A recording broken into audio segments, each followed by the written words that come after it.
बहुत समय पहले की बात है। एक छोटे से गांव में किसान रहते थे। वे बड़े मेहनती और ईमानदार थे। हर साल उनकी फसलें लहलहाती थीं और गांव खुशियों से भर जाता था। लेकिन एक साल अचानक गांव में भीषण आंधी और तूफान आया। आसमान से काले बादल छा गए और बारिश ने सारी फसलें बर्बाद कर दी। खेतों में पानी भर गया और अन्न का एक दाना भी नहीं बचा। गांव वाले बहुत दुखी हो गए।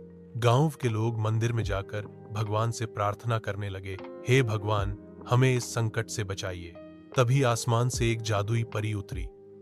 उसके चेहरे पर मधुर मुस्कान थी और हाथों में चमकता हुआ दंड। परी ने कहा, गांव वालों, घबराओ मत, यह आप सबकी परीक्षा है। अगर तुम सब सच्चे मन से अच्छे कर्म करोगे, एक दूसरे की मदद करोगे और ईमानदारी से मेहनत करोगे, तो तुम्हारी फसलें फिर से हरी भरी हो जाएंगी। गांव वालों ने परी की बात ध्यान से सुनी और उसे अपने जीवन में उतार लिया। वे अब और भी अधिक मेहनत करने लगे। कोई भूखा न रहे, इसके लिए वे एक दूसरे की मदद करने लगे। गांव में झगड़े बंद हो गए और सब आपस में भाईचारे से रहने लगे। कुछ ही दिनों बाद आश्चर्य हुआ, सूखी जमीन पर हरियाली छा गई।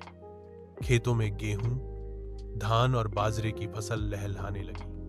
गांव फिर से खुशियों से भर गया। परी मुस्कुराई और बोली, याद रखना, असली जादू मेरे पास नहीं, बल्कि तुम्हारे अच्छे कर्मों में छुपा है।